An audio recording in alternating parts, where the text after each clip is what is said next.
perbanyak amal dalam keadaan khalwat. Sebelum subuh, sebelum berangkat ke masjid, atau sebelum tidur, atau beramal sunat di rumah, perbanyak amal. Hatta, maka kita bukan mau belajar jadi orang suci, kita sedang belajar menjinakkan sifat-sifat buas yang ada dalam diri kita. Ini orang uzlah, tapi dalam dirinya itu setan. Setan uzlah, jadinya begitu. Semakin nambah ilmu di dalam dirinya, yang bertambah sombongnya. Ahlus safwah. Maka bisa kita bersunyi dalam diri meskipun dalam keramaian. Maka sebaik-baik orang bukan yang menjauh dari manusia, tapi sebaik-baik orang yang dia bergaul dengan manusia, tapi kalbunya tetap bersama Rabbun Nas, Allah.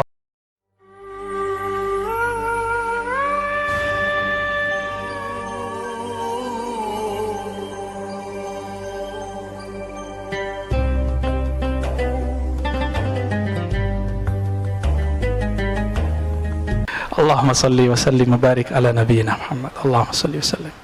Ahadullah. Al-Fatihah. Bismillahirrahmanirrahim. Alhamdulillahi rabbil alamin. Arrahmanir rahim. Maliki yaumiddin. Iyyaka na'budu wa iyyaka nasta'in. Shiratal ladzina an'amta 'alaihim ghairil maghdubi 'alaihim waladdallin. Kita masuk bab al-khalwah wal 'uzlah. Bab menyepi, berdiam diri, ya, bersunyi-sunyi, itu khalwah. Wal uzlah, menyepi. Nah, jangan kebalik. Khalwat sudah jadi bahasa Indonesia, berkhalwat, mojok. Ini beda. Berkhalwat di sini, berkhalwat untuk Allah Subhanahu wa ta'ala. Uzlah, menjauhkan diri dari manusia. Dua hal yang berbeda. Khalwat bisa dalam keramaian, tapi uzlah mesti dalam kesunyian, kesepian, tidak ada orang. Ini beda khalwat dan uzlah, ya. Di sini ada hadis yang sangat panjang. Kata Nabi SAW, maknanya sesuai dengan beberapa hadis di Sahih Muslim. Inna min khairi ma'aishin nas kullihim rajulan akhizan bi'anani farasih fi sabilillah.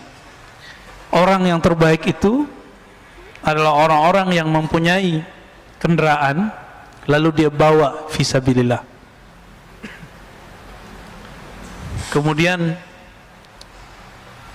dikatakan di tengahnya, in sami'a faz'atan aw hay'atan kana ala matni farsi yabtaghi al-mauta aw al-qatla fi mazanni aw rajulan fi ghanimati lahu fi ra'si sha'fatin min hadhihi ash-shu'af aw fi batni wadi min hadhihi al-awdiyah yuqimu as-salata wa yu'ti az-zakata ya'budu rabbahu hatta ya'tiyahu al-yaqin laisa min nas illa fi khair. Ini terjemahan bebas saja, ya, karena kalau terjemah harfiah takut nggak bisa dipahami. Sebaik-baik orang itu yang punya kendaraan, lalu dia jadikan kendaraan itu untuk menghindari dari fitnah, kekacauan.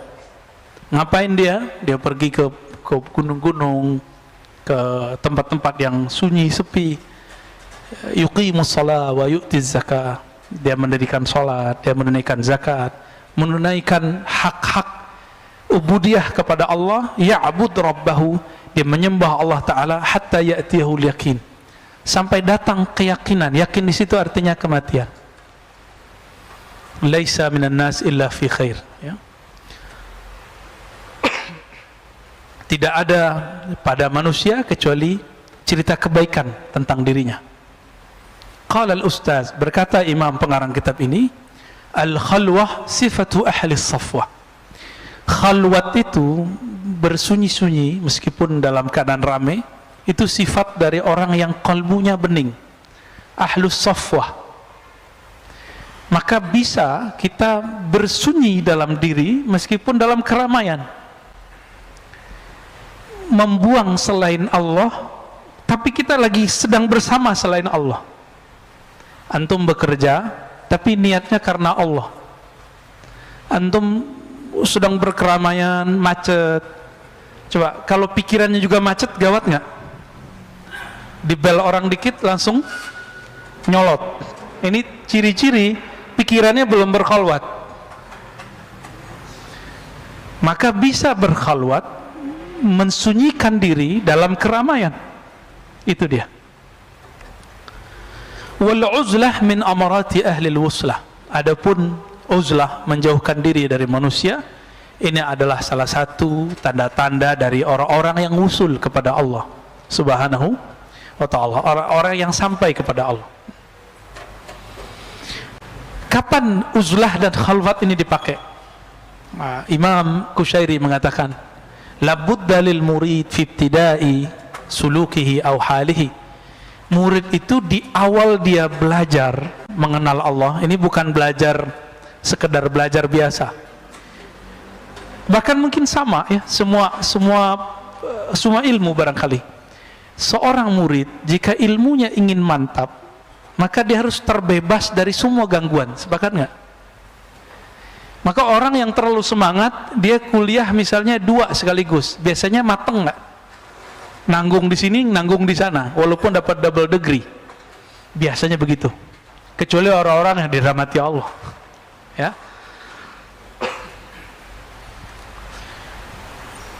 Atau misalnya, mohon maaf, antum menikah sambari kuliah, maksimal nggak kuliahnya? Atau menikah sembari nyantri, itu kiainya kira-kira bilang apa? Pulang aja, pulang aja tong, urus binimu gitu. Kira-kira seperti itu. Berat masalah ini. Itu sebabnya Syekh Yasin Al-Fadani, ulama kita tapi lahir di Mekah, Mbah Maimun Zubair itu murid beliau. Syekh Abdul Hamid Ad-Dari di Jakarta Selatan itu murid beliau. Syekh Abdul Razak, Kiai Abdul Razak di Kudingan Mampang itu murid beliau. Ada banyak sekali ya, sangat-sangat banyak. Kalau disebut satu-satu murid beliau itu banyak sekali.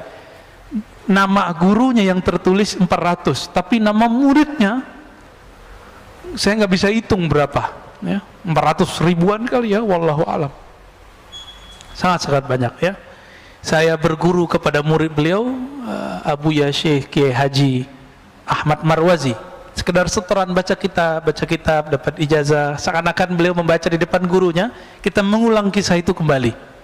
Seperti dulu Imam Bukhari membaca hadis di depan Imam Ahmad, Imam Ishaq, Imam Humaidi. Nah, kita mencoba merawat itu, karena bagi kita mengikuti ulama terdahulu salafus saleh dengan cara menghidupkan tradisi itu. Bukan sekedar ngomong hadis ini Sahih Bukhari, enggak cukup. Itu namanya takhrij hadis. Tapi dengan membaca depan guru, ya. Dulu kita pernah mau buat itu di sini, tapi belum kesampaian ya. Buat kajian Sahih Bukhari, masing-masing antum punya walaupun PDF ya. Pelit, ya. Pulsa beli terus, rokok beli terus. Tapi giliran kitab Sahih Bukhari nggak punya di rumah. Nggak murid saya kalau nggak punya Sahih Bukhari di rumahnya. Beli Sahih Bukhari walaupun ringkasan, minimal PDF ya, minimal aplikasi punya lah ya. Masa nggak punya? Katanya ikut Ahlus Sunnah ya, biar setiap hari kita terprogram membaca hadis Nabi Sallallahu Alaihi Wasallam. Malu ke Imam Bukhari. Imam Bukhari itu ngejar satu hadis bisa 5 bulan, 1400-an kilometer.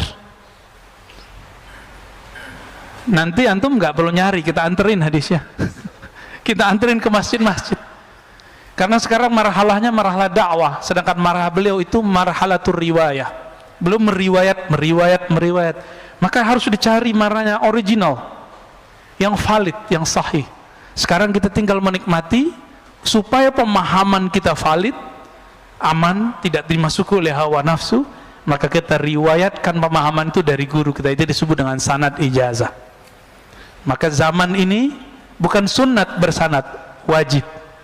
Karena banyak orang mengklaim hari ini Ahlus Sunnah tapi sanadnya tidak jelas. Belum lama ini dari luar negeri ada sahabat kita ngirim, Ustadz, ini ada teman saya, dia membid'ahkan akidah Asy'ariyah, membid'ahkan bermazhab, membid'ahkan tasawuf, lalu kemudian menyebutkan sanadnya. Dikirimlah sanadnya.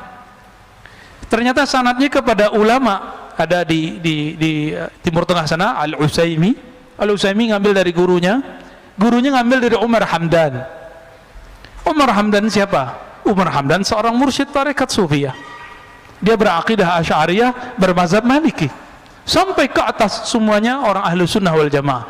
Jadi semua aliran apapun hari ini sanadnya pasti nyambung kepada imam-imam yang 3 kategori itu yang kita sudah sering ulang-ulang. Siapa ahlu sunnah? Berakidah Asy'ariyah, ahlu sunnah wal jamaah atau Maturidiyah, bermazhab yang 4, bertasawuf yang bersanad sahih. Kita ulang-ulang biar jadi hafal, ya.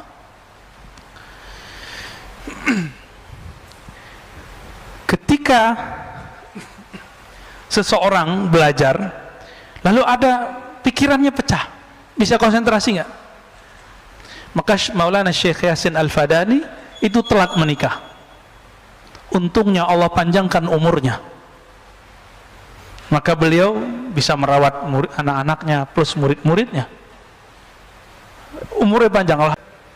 Karena nggak bisa lepas dari handphone, maka kita harus memanage anak pakai handphone. Jadi nggak dilarang, nggak haram, ya. Kayak gini nih contohnya kan, yang nggak dilarang, tapi harus pinter-pinter mainnya, ya. Kadang-kadang anaknya dilarang main handphone, dia main handphone depan anaknya, sama aja. Sama kayak ngelarang anak ngerokok, kita ngerokok depan anak, bohong itu namanya. Taib. Apalagi belajar ilmu kerohanian, ilmu ma'rifatullah. Jadi minimal kalau antum nyantrinya nyantri muakkad. Jadi nyantri itu ada 2 sekarang. Nyantri muqayyad, muakkad. Ada yang muqayyad itu sudah terikat di satu institusi. Nggak mungkin di umur-umur begini udah susah, ya. Benar. Maka sekarang santri namanya santri muakkad, temporal, 2 jam aja, 1 jam aja, mulai maghrib sampai isya, lumayan. Kan jalannya ini yang Allah lihat. Antum itu datang ke sini kena macet, ya kena hujan, ini yang dilihat oleh Allah. Itu yang dilihat oleh Allah. Maka rasakan getaran-getarannya kalau kita ikhlas lagi jalan. Walaupun antum ikut ajarannya mungkin belum benar, bahkan ikut ajarannya yang kurang pas, tapi karena tulus nanti Allah bimbing, tenang aja. Jadi siapapun sekarang yang nyerempet ke ajaran-ajaran tertentu, tapi kalau dia tulus kepada Allah, sahalallahu lahu tariqan ilal jannah. Allah mudahkan jalan dia. Surga dunia itu ilmu dan zikir, nggak ada lebih. Surga dunia cuma ilmu dan zikir. Ilmu ini bikin orang lupa sama istrinya, sama suaminya, sama anaknya, sama makannya. Coba aja nanti ngaji. Kita buat kajian di Ribat, mulai dari jam 4 selesai jam 10 ngobrolnya, belum makan itu. Pas sudah selesai baru pada sendawa-sendawa semua, lupa makan. Jam 4 sampai jam 10 berapa jam tuh? 6 jam, ya. Kok bisa? Itu ruhnya sedang makan. Ashabul Kahfi, kenapa mereka bisa tahan tertidur lama tapi terasa sebentar? Karena mereka tidur dengan Allah Subhanahu wa taala yang memberi nutrisi rohani kepada kalbu mereka. Ya. An-nasu niyam idza matu intabahu. Orang itu semuanya tertidur. Kalau mereka mati, kalau mereka tertidur barulah itu bangun. Ya. Taib. Jadi minimal ketika santri muakkad, nanti handphonenya nggak diaktifin ininya, deringnya, ya, datanya, gitu ya, supaya nggak terganggu. Walaupun 2 jam, 1 jam setengah, tapi dilihat oleh Allah. Kan yang Allah lihat kolbu. Ada santri masuk ke pesantren, tapi hatinya di rumah. Ya, saya baru nyantri ketika kuliah, pesantren mahasiswa, khusus hadis. Jadi gelar LC saya bukan LC Timur Tengah, ya, saya luruskan. Maka saya nggak pakai doktor MA aja dipakainya. LC itu kalau mau ngajar hadis baru saya pakai. Karena LC di situ adalah lisensi dalam mengajarkan kutubus sittah, hadis-hadis Sahih Bukhari, Muslim, Abu Daud, Tirmizi. Yang mungkin jurusan doktor hadis pun belum khatam itu. Maka LC kita bukan LC S1 itu, bukan S1 Timur Tengah, enggak. Tapi prinsip ngajinya memang dari sana, ya. Itu yang dipakai oleh Syekh Yasin dulu setiap Ramadan beliau khataman. Ya, yang dipakai oleh Syekh Ali Mustafa dulu di Riyadh, ya, oleh masyayikh-masyayikh kita dari dulu. Jadi jangan salah faham, ya. Saya cuma belajar kepada ulama Suriah, ulama Yaman, ulama India, ulama Mesir secara informal. Tapi ketika saya belajar, hati saya full bersama beliau. Maka setiap gerak-gerik beliau itu selama dari 2006, 2007, 2008, itu saya nggak bisa menghilangkan dari memori pikiran ini.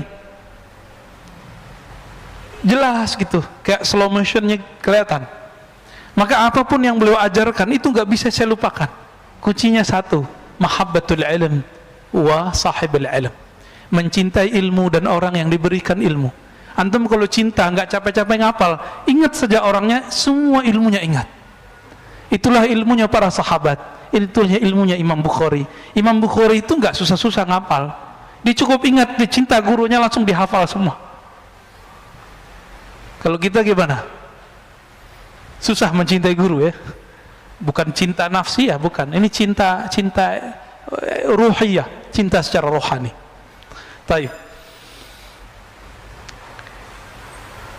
Ketika seseorang ingin membersihkan dirinya dari selain Allah, maka yang harus dilakukan di awal kali adalah uzlah. Tapi uzlah di zaman ini susah nggak? Susah ya, paling antum harus ke Sumatera dulu, suluk tarekat, atau ke Yai Syakur di Indramayu ya. Udah ribet hari ini mencari tempat suluk, tempat beruzlah, sudah susah. Maka yang bisa kita lakukan terutama di keramaian kota sekarang adalah al-khalwah, berkhalwat. Jadi tolong setiap hari, setiap malam menyempatkan waktu bersama Allah sebelum subuh atau sebelum tidur, hatta walau rubu' sa'ah ya, walaupun cuma seperempat jam, kalau bisa setengah jam, kalau bisa 1 jam. Ngapain?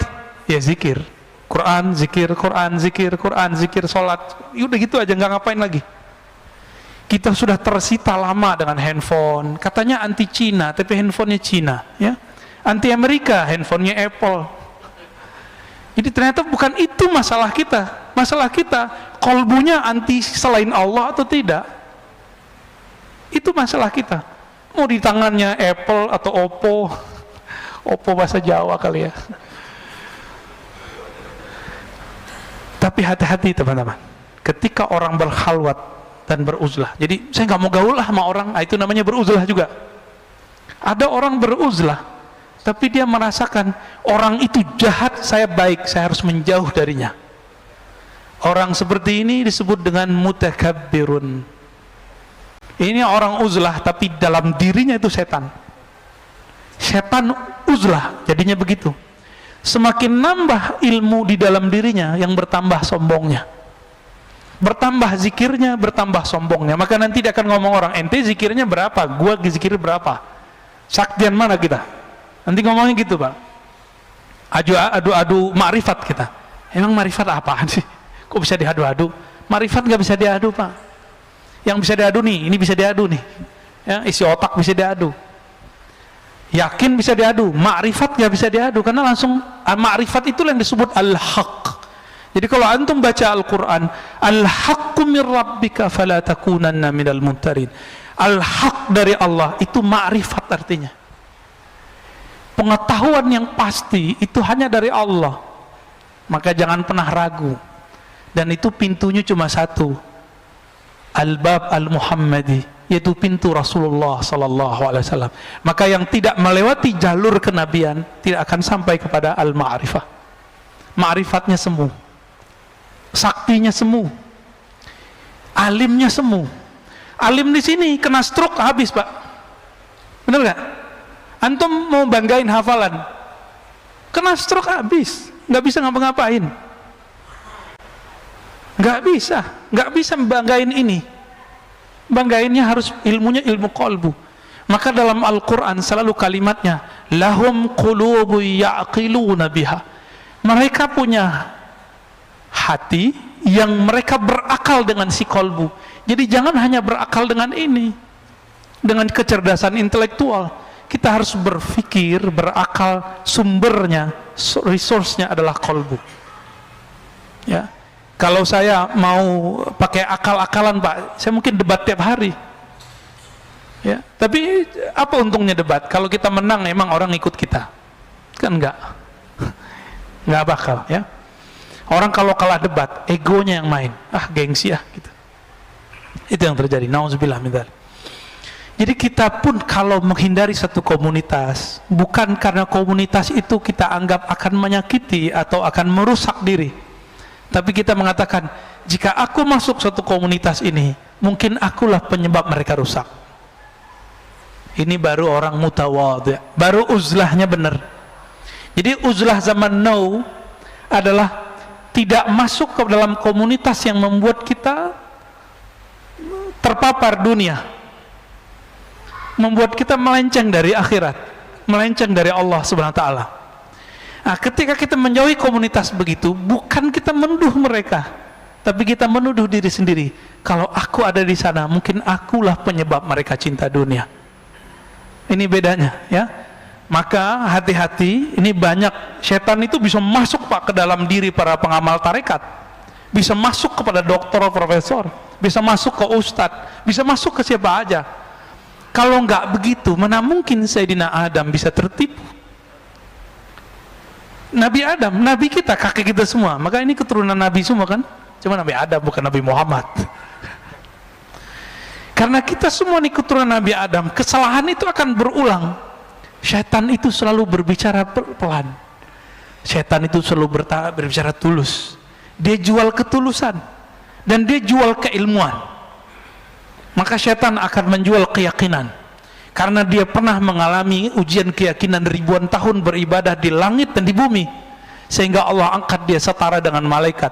Fasjudu li Adama, ujiannya diuji sujud ke Adam, dia nggak mau. Kenapa?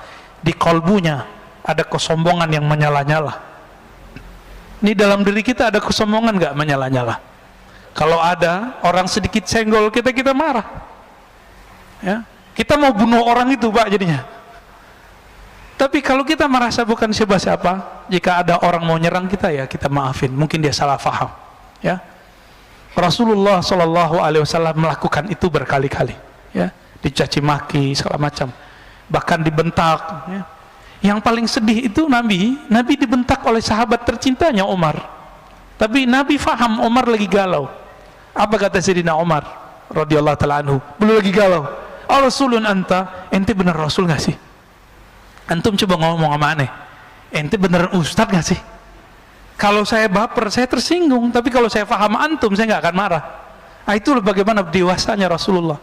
Nabi biarkan Umar berkembang, ternyata beliau menjadi pewaris Rasulullah Sallallahu Alaihi Wasallam.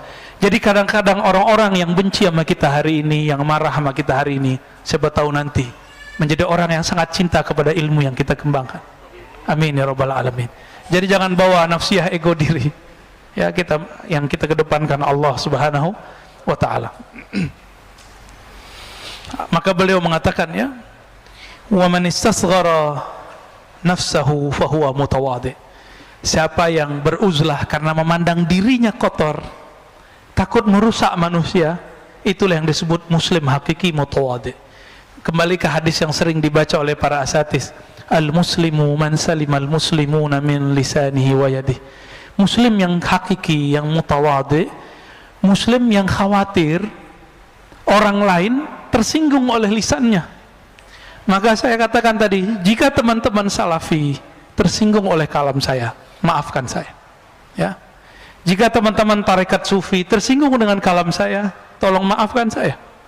Jika teman-teman yang ahli dalam ilmu apa kurang berkenan dengan saya, mohon maafkan saya, supaya masalah kita selesai di dunia. Lewat dari itu, antum mau debat, ayo kita debat, ya. Antum mau adu kitab, ayo kita adu kitab. Tapi unsuran benci, sakit hati, tolong dibuang dulu. Kalau enggak, kita enggak usah berdiskusi, ya, enggak usah berkalam, enggak ada manfaatnya. Gimana? Antum ketika tidak masuk yang disebut hijrah, ya, ini jebakan setan nih ketika hijrah. Aku mau hijrah deh dari kelompok ini, komunitasku, di situ orangnya jahat-jahat, di situ orangnya kotor-kotor.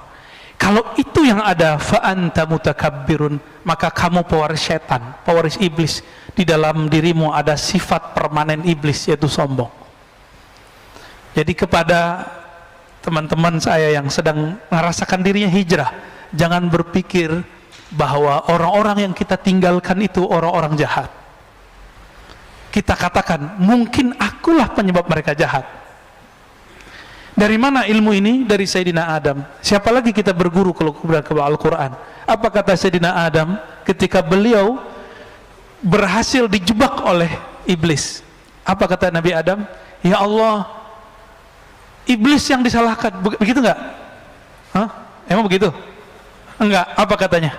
Rabbana zalamna. Ya Rabb, aku yang salah, kami yang salah. Ini ilmu Nabi Adam, Pak. Mau dapat ilmu Nabi Adam? Kalau ada masalah dia nggak nyalain orang, dia nyalain diri sendiri. Ketika ada masalah nggak childish. Jadi dua aja di dunia, childish dan sombong. Ini karakter orang yang suka nyalahin orang. Kalau di dunia kerja, satu tim nggak mau salah, dia salahin tim yang lain atau temannya. Maaf bos, ini bukan karena saya, tapi karena si Anu nih, lupa nih. Nggak mau mengaku kesalahan. Kalau dalam dunia keilmuan, kiber. Kalau tadi childish, sombong. Ya, orang sombong nggak mau ngaku kalah dan nggak mau ngaku salah. Ngaku kalah dan salah ini dua hal yang berbeda, dan itu paling berat. Ya, paling berat. Jadi antum kalau diajak berantem orang ngaku kalah aja. Masih ingat cerita anak Nabi Adam? Ini turun. Jadi sifat Nabi Adam ketika turun ke anaknya, Habil dan Qabil. Siapa yang mengaku kalah? Habil. Apa kata Habil? Jika memang nyawaku membuat engkau bahagia, ambil. Ada nggak antum yang begitu? Atau di dalam diri kita masih ada yang kebuasan? Buas. Saya rasa ini yang perlu dijinakkan, ya. Coba jinakkan dulu itu. Maka di dalam kitab ini, ketika kita mau beruzlah, mau hijrah, mau latihan mengenal diri, mengenal Allah, maka kita bukan mau belajar jadi orang suci. Kita sedang belajar menjinakkan sifat-sifat buas yang ada dalam diri kita. Sifat sibaiyah, yang suka nyolot mulu, ya. Benar ya? Ini asu aja tapi kok nyolot. Ini nggak asu aja ini. Coba, aneh nggak senam antum itu kalau membalasin orang-orang itu kemudian berkata kasar. Kul khairan auliyasmut. Katakan khairan. Khairan itu beda dengan hasanan. Khairan itu pilihan kata yang baik. Kalau hasan itu mungkin baik aja, indah aja. Tapi khairan, tidak semua yang indah menurut kita indah menurut orang. Mungkin saya kurang khairan sehingga antum bertengkar, ya, sehingga di sosmed terjadi begitu, ya. Maka atubu ilallah. Jadi malam tadi saya zikir, ya Latif, ya Latif, ya Latif, ya Latif, ya Latif, ya Allah yang Maha Latif. Ini saya berjuang untuk mengeksiskan ajaran engkau, atau saya mengeksiskan saya, mazhab saya, manhaj saya. Disitulah Al-Latif. Allah kemudian melembutkan hati. Alhamdulillah, ternyata memang benar. Setiap kali orang menyebut nama Allah, Allah akan memasukkan nur ke dalam kolbunya. Bertahap, bertahap, bertahap. Dan disitulah Nabi mengatakan istafti qalbak, baru sah, mintalah fatwa ke dalam kolbumu. Jadi kalau sudah dizikirkan kolbu, baru boleh dimintain fatwa, Pak. Kalau belum dizikirkan kolbu, yang di kolbu itu bercampur dengan hawa nafsu, belum bisa dimintain fatwa. Istafti kolbaknya belum berlaku, mintalah fatwa ke dalam kolbumu. Kolbu itu wilayah terdalam kita, yang ketika dia berzikir dia akan mengalah. Gak apa-apalah ngaku kalah, ya. Kalah debat gak apa-apa, saya gak marahin antum kok, ya. Kalau mau buat forum-forum perdebatan ilmiah, teman kita Ahlus Sunnah banyak yang siap berdebat, ya. Nanti bukan aneh yang maju, ya, aneh nggak pintar debat. Yang pintar debat tuh banyak, ada Buya Asfi, Kiai Ma'ruf Khazin, ya, Habib Geis, itu jago-jago semua tuh. Kalau kita ngaji-ngaji kitab biasa aja, ya. Mau ngaji ayo, banyak, ya, banyak yang mau debat. Karena itu memang jihad mereka di situ. Mereka berjihad di wajadilhum billati hiya ahsan. Berjihadlah dengan cara yang, berjidallah dengan cara yang ahsan. Taib.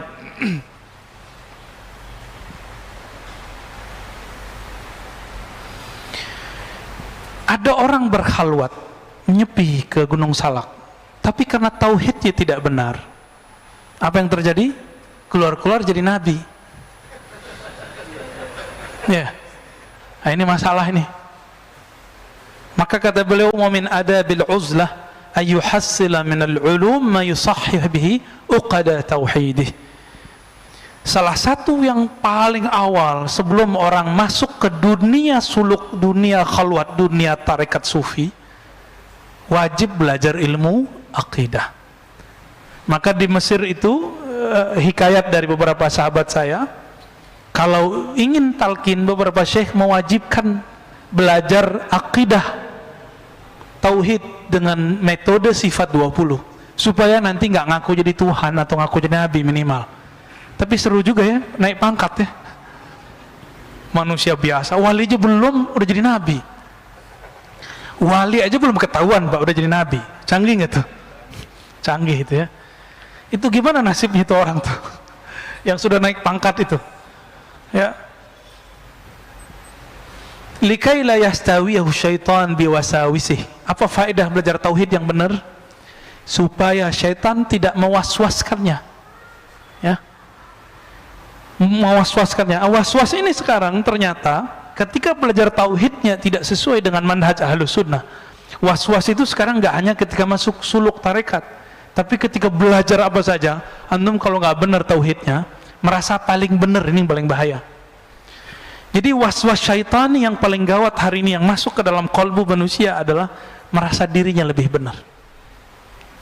Yang paling benar siapa? Allah. Akhirnya mereka berpikir kita ini nggak yakin dengan apa yang kita ajarkan. Kita yakin. Yakin kita disebut ilmu yakin, ainul yakin, hakul yakin. Tapi al-yakin kullu itu milik Allah ya. Jadi kita paling tinggi cuma sampai hakul yakin, selebihnya kita pulangkan kepada Allah. Di atas al-yakin itu namanya al-haq. Al-haq itu cuma milik Allah. Jangan pernah ambil al-haq Allah. Antum ambil al-haqnya Allah, itulah kibir yang sebenarnya. Jadi tahu sebenarnya rahasia iblis. Iblis kenapa dimurkai? Jauh sebelum dia disuruh untuk sujud kepada Sayyidina Adam, dia ingin memakaikan baju al-haq itu. Makna al-haq itu mau dia pakaikan ke dalam dirinya. Maka Allah Ta'ala sudah murka kepada iblis, tapi masih Allah sembunyikan, diuji dengan yang zahir. Adanya Sayyidina Adam, ternyata dia masih sombong, dan dia mengatakan ana khairum, aku lebih baik daripadanya ya.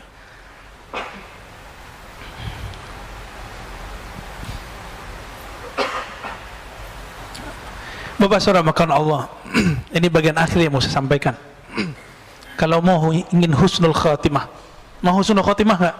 Meninggal husnul khatimah, perbanyak amal dalam keadaan khalwat. Sebelum subuh, sebelum berangkat ke masjid, atau sebelum tidur, atau beramal sunat di rumah, perbanyak amal. Hatta harim kita nggak tahu, hatta anak kita nggak tahu kita lagi zikir apa. Kalau bisa begitu. Hatta pasangan kita nggak ngerti berapa jumlah zikir kita. Mungkin dia tahu teknik zikir kita, tapi tidak tahu berapa jumlah zikir kita. Dan jangan pernah keluarkan saya zikir sekian kecuali antum jadi guru lalu ingin memotivasi murid. Jangan pernah. Suatu kali ada seorang datang kepada Imam Abu Yazid Al-Bustami dan mengatakan, sumtu 20 sana ya Syekh, wahai tuan guru, aku sudah berpuasa 20 tahun. Apa kata beliau? Aftarta, kamu baru saja berbuka. Karena orang selevel dia 20 tahun berpuasa seharusnya sudah masuk level puasa batin, puasa ruhani, yaitu tidak memamerkan amalan depan orang. Maka kalau pengajian ya, nggak usah pasang postingan lagi kajian nih gitu.